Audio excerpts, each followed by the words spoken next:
Hi there, good evening, welcome to the broadcast. Thank you very much for your wonderful company tonight. I hope that you've had a fantastic Saturday weekend.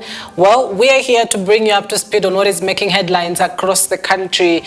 And deadly clashes have been reported in Tana River. 14 people have died so far. So we've got that and much more making headlines across the country. But first, the day's top stories. Tana River Governor Thado Godhana arrested by detectives following deadly inter-clan clashes in Tana River that has left 14 people dead so far. The assurance I'm giving the public is basically one, that once the system stabilizes, they will receive their services without any interruption.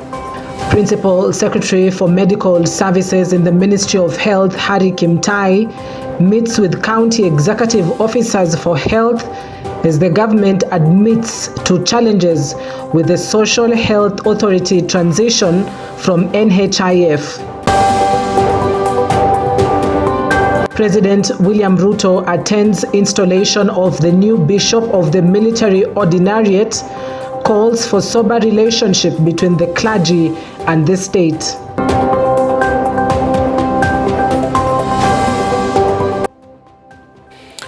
Well, we are live across all social media platforms on EBN TV. Our SMS line is 23059. This is EBN Weekend Edition.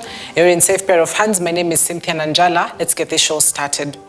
Now, Medical Services Principal Secretary Harry Kimtai is urging members of the public to update details of their dependents on the Social Health Authority portal.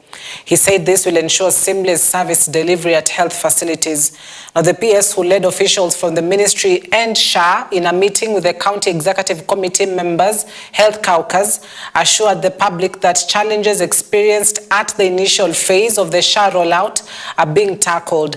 PS Kimtai said the meeting with the CEC Health Caucus was critical to ensure the success of the SHA rollout. He assured the public that once the system is fully functional, Social Health Authority will offer more benefits that were previously not enjoyed under the NHIF. We would like equity. Yesterday, because we are very bad, but because we have something to offer. The assurance I'm giving the public is basically one, that once the system stabilizes, they will receive their services without any interruption. Two, I also want to assure the public that they are going to get more benefits as opposed to what they are getting under the National Health Insurance Fund. The most important thing is every citizen who has registered can access free medical cover at level 2 and level 3. So our nation is going to have a healthy population because they will be able to access the healthcare. And as we go along, as we contribute as a nation, the huge disease burden that we were facing is going to be a thing of the past because the government has taken care of the chronic and critical illness funds to support those who are in need of support in terms of critical care. But the most important thing also that needs to be understood by the public is that for the first time since our Constitution 2010, that we are going to provide for emergency care as provided for in Article 43 of our Constitution, subsection 2, that every citizen is entitled to emergency care. I want to assure the nation that as long as we continue contributing to our Social Health Insurance Fund, we are going to offer quality care and also affordable care to the citizens. Now, Tana River County leaders have called on communities to stop the bloody killings after ethnic clashes broke out in Bangali, leaving 14 people dead. led by Principal Secretary for Cabinet Affairs Idris Dakota and former Tana River County Governor Hussein Dado. They condemned the violence, stating that it was wrong for communities that have coexisted peacefully to turn on each other. They spoke during Maudi celebrations in Garsen constituency, and the PS noted that Tana River has enjoyed peace over the years and should not revert to violence. Naomba ndugu zangu wa hapa Tana River, jamii mbili zinazozozana saa hii, tafadhalini msimamishe hiyo maneno katika dini yetu, manake wengi wenu ni wa dini moja. Tumeambiwa ukitoa roho moja ni kama umetoa ulimwengu mzima, na ukiokoa roho moja ni kama umeokoa ulimwengu mzima. Tunaomba ndugu zetu, jamii ndugu ambao sisi tunawapenda, tafadhalini simamisheni haya.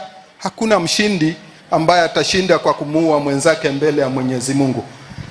Ni bora watu wakae kwa amani, kwa sababu Uislamu ni amani. Definition ya Uislamu ni peace, ni amani. Kwa hivyo Muislamu asipodumisha amani, wewe si Muislamu, kwa sababu lazima katika zile tarbia za mu'min niwe ni mtu mwenye kupenda amani. Kwa hivyo jamii zetu za Tana River tunazihusia kwamba tukae kwa upendo na sote ni ndugu, kwa sababu kama ni Waislamu sisi ni ndugu. Al-Muslim akhul Muslim, Muislamu ni ndugu wa Muislamu mwenzake. Hakuna Muislamu bora wetu. Inna akramakum indallahi atqakum, yule ambaye ni bora zaidi mbele yenu ni yule ambaye amemtukuza Mwenyezi Mungu zaidi, amemheshimu na amemogopa Mwenyezi Mungu. Atqakum, yule ambaye ameogopa Mwenyezi Mungu, huyo ndio bora. Kwa hivyo sote tuko sawa, hakuna kabila hii ni bora, na zile kabila zote zimeletwa ulimwenguni na Mwenyezi Mungu. Mwenyezi Mungu asema waja'alnakum kabaira litaarafu. Hakuna kazi nyingine kubwa. Asema nimeumba makabila yote, nini, Mgiriama, Msomali, Muorma, Mordei, Malakote, wote Mwenyezi Mungu amewaumba si kwa sababu ati huyu ni bora kuliko mwingine, la, litaarafu, mjuane tu kwamba huyu ni kabila hii, huyu ni kabila hii. Hilo ndio lengo na shabaha la sisi kuumbiwa makabila mengi, lakini haijawekwa classes. Classes tumezileta ni sisi. Kingine ni sisi kwa sisi pia kwanza, kabla hatujatangaza amani ya nje, jamii zetu hapa tu.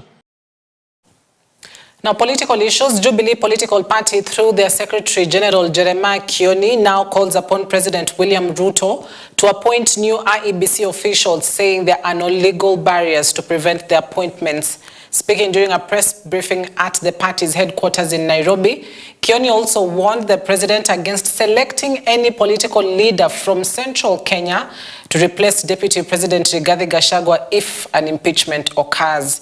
The meeting, attended by leaders from the Rift Valley, criticized the ongoing impeachment of the Deputy President, accusing the government of using it to divert attention from implementation of the controversial Social Health Authority. The leaders now want President Ruto to address the rising cost of fertilizer in the Rift Valley, as well as the closure of numerous hospitals. It's no longer a secret that this chair and chief thing is a scandal and a scam for Kenyans.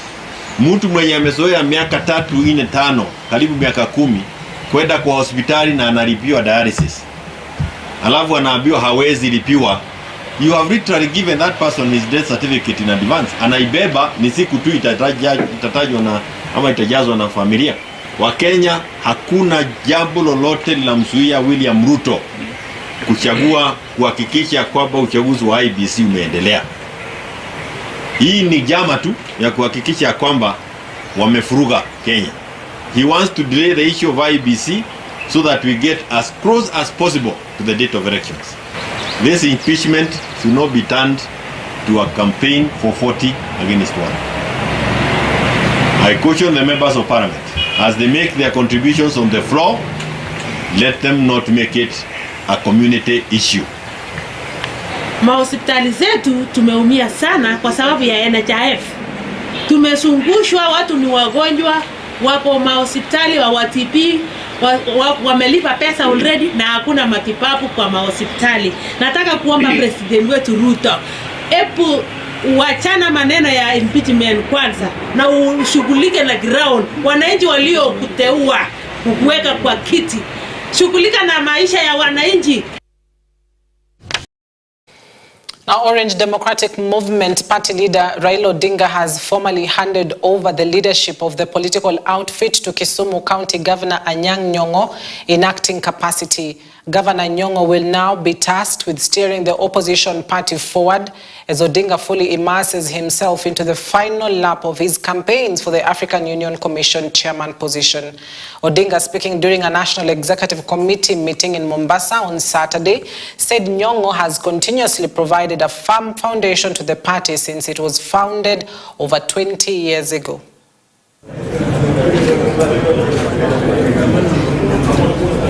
Sasa sisi kama chama tunataka sasa tuimarishe mambo yetu. Bahati mzuri hata yule mkaguzi wa vyama umesema ya kwamba ODM peke yake ndiyo chama ambaye inaendeshwa kwa maadili na sheria vinavyotakikana. Nataka ODM izidi kuongoza katika eneo hili. Na vilevile tunataka wanachama wetu zidi kuunga mkono chama chetu. Unajua kuna changamoto mingi huko mbele, lakini kama watu wetu wakishikana pamoja, na hakika ya kwamba tutaweza. Sasa vile mnavyojua, tulitangaza kuanzia mwezi ujao tutaanza uchaguzi mashinani. Hiyo uchaguzi tunataka ifanyike kwa njia ya kidemokrasia. Hatutaki fujo. Nataka ODM itangulie na ionyeshe vyama vingine ya kwamba uchaguzi unaweza kufanyika kwa njia ya kirafiki. Kama watu wawili wamejitokeza kugombania kiti, mmoja atashinda na mmoja atashindwa, wakimaliza wanasalamiana. Maana yake chama ndio muhimu zaidi kuliko wewe au mwingine. Kwa hivyo tunasema wafuasi wetu wote kote ambayo wako tayari kuungana kwa hiyo uchaguzi ambayo inakuja. Now, President William Ruto on Saturday attended the Episcopal installation of retired Reverend Wallace Ng'ang'a Gachihi as the Bishop of the Military Ordinariate of Kenya at the Ulinzi Sports Complex. A military ordinariate is a jurisdiction within the Catholic Church that provides spiritual care to members of armed forces. It functions similarly to a diocese but is tailored specifically for military personnel, ensuring that they have access to pastoral care and religious services regardless of where they are stationed. In his address, President Ruto underlined the pivotal role played by the Church in deepening national unity. Makanisa lugha ya Kilatini ili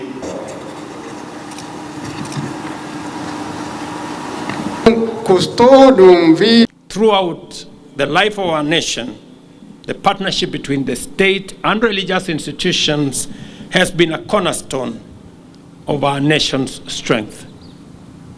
The Catholic Church is among the foremost of our partners and continues to complement national strategies to serve citizens in many sectors, including education, healthcare, and provision of psychosocial and pastoral services. I was particularly impressed when the Secretary for KCCB said the Catholic Church believes in support for the poor and vulnerable in our society. Because that is the essence of humanity, to be able to serve those who are underprivileged.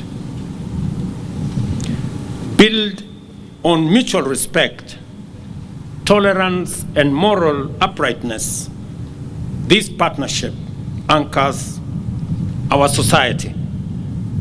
Today, We honor this enduring partnership and express our gratitude to His Holiness Pope Francis for Bishop Nganga's appointment, which strengthens our military's spiritual standing.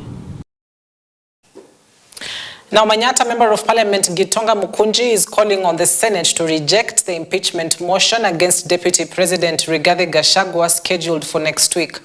The Member of Parliament emphasized that both the National Assembly and the Senate should be working together to address critical economic issues affecting the public rather than debating an impeachment motion that could potentially create division among the people. He further stated that elected leaders should focus on supporting the head of state, President William Ruto, in implementing development agendas.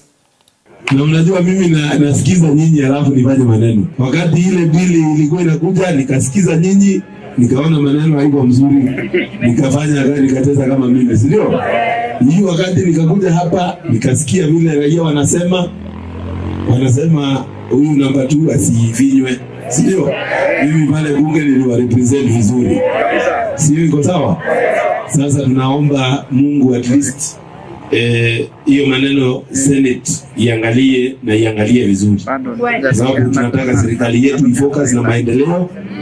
Hii sarakasi mingi hatutaki. Si sawa sawa? Sio iko sawa? Wangapi wanasema hatutaki sarakasi, tunataka maendeleo? Na I know the president is visiting on Sunday pale Kigali ACK. Tutakuwa hapo ili tumueleze zile maneno tunaweza hitaji itengenezwe huku kwetu, tukimuomba zaidi. Sababu sisi tuliwapea kura. Sisi tuliwapea kura. Sisi tuliwapea over Manyata, tulipea president 62,000 votes. Sawa sawa? Hiyo kura ndio tunafaa kukulia saa hii. Ndio next time tuwapange. Well, at the same time, Nandi Senator Samson Cherargei has said the Senate will be just in its decision on the impeachment charges against Deputy President Rigathi Gachagua.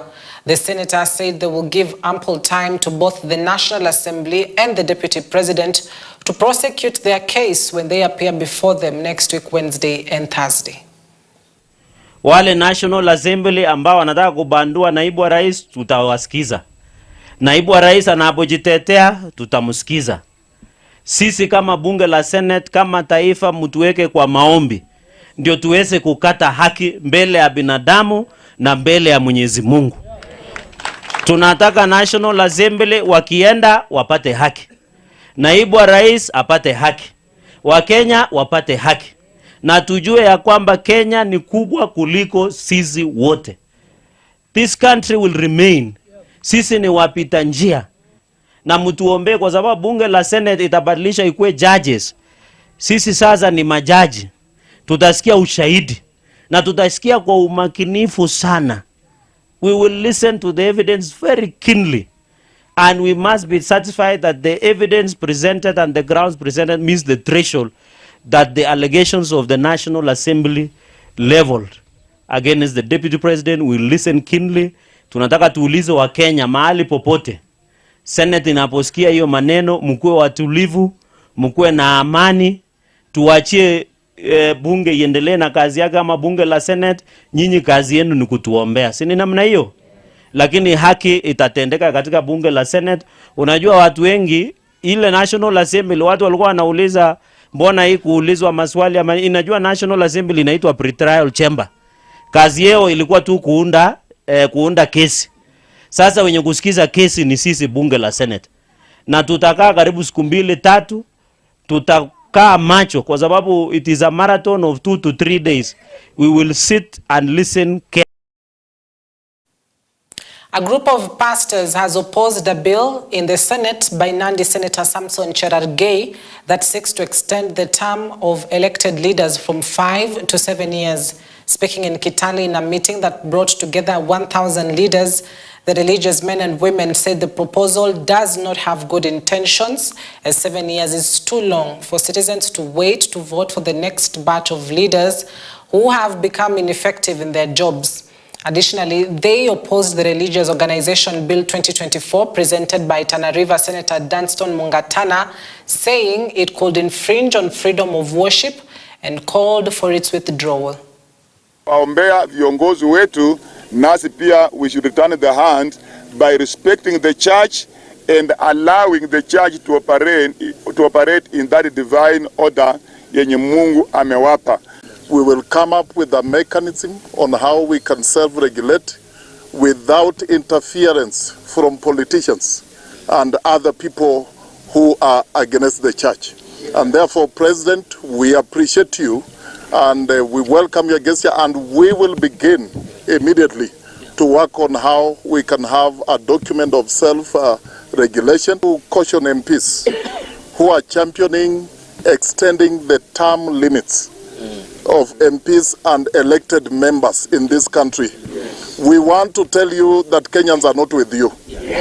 We are not with you on that.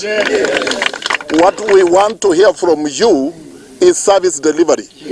How have you served Kenyans? And what have you done for the 2 years you have been in office?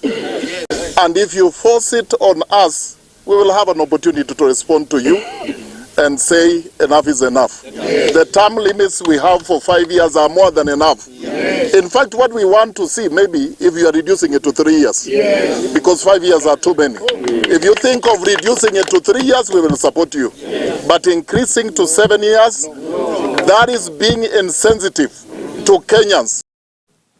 Now, the directors of cooperative associations in Mount Elgon constituency, Bungoma County, have called on the government to put strong strategies that will help prevent the sale of coffee in the neighboring country of Uganda, which leads to farmers losing millions of money. Speaking at a Mecom coffee plant, they say for a long time the coffee farmers have been losing their coffee in the hands of buyers from Uganda, while pointing a blame finger on private farmers for contributing to that situation. They've also strongly opposed the new payment system through well-known banks, saying it is a way of harassing farmers.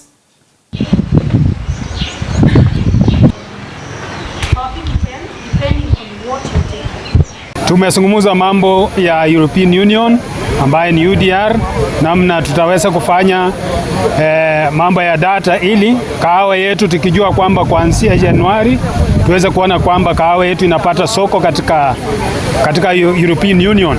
Pili, tumezungumzia mambo ya waiver.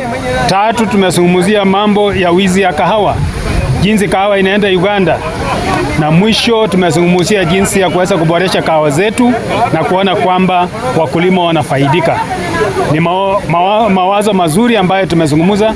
Mimi natumai kwamba mashirika hizo zote tutaendelea kusimama pamoja kuona kwamba kahawa yetu inatunzwa na tunamilia pamoja na tunaendelea kutafutia soko, hata ikiwezekana tuende mambo ya direct sales. My name is Judy Njogu. I am the CEO of VunaPay. It is very important for the data of the farmer to be captured, and when that data is captured, then they have a bargaining right with the financier for loans or anything that they have, because people who are salaried generally, they will just take their pay slip, but a farmer has a lot of produce, and we have not been able to capture that in the past for them to go and bargain for a good rate. So when we digitize, we are actually giving power to the farmer to be able to go and negotiate with these financiers. Secondly, one of the things that we are helping specifically coffee farmers to do is to become EU deforestation regulation compliant.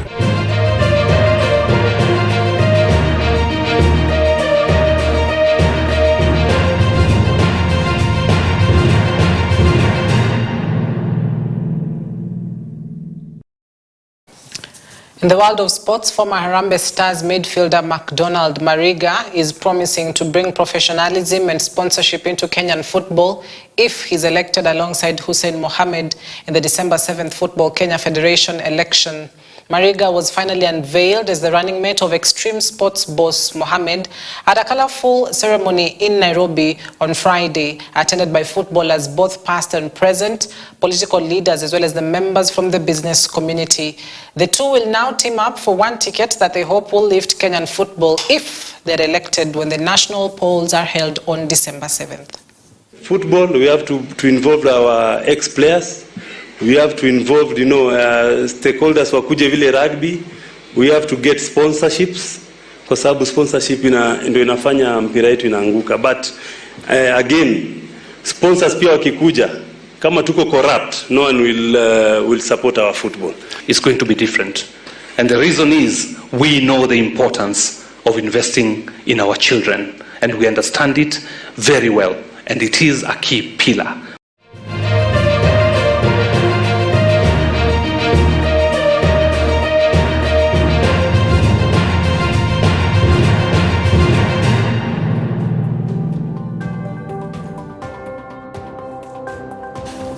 All right, ladies and gentlemen, that is where we wrap it up tonight. Thank you very much for watching. I hope that you're up to date with what is making headlines across the country. Thank you very much for watching.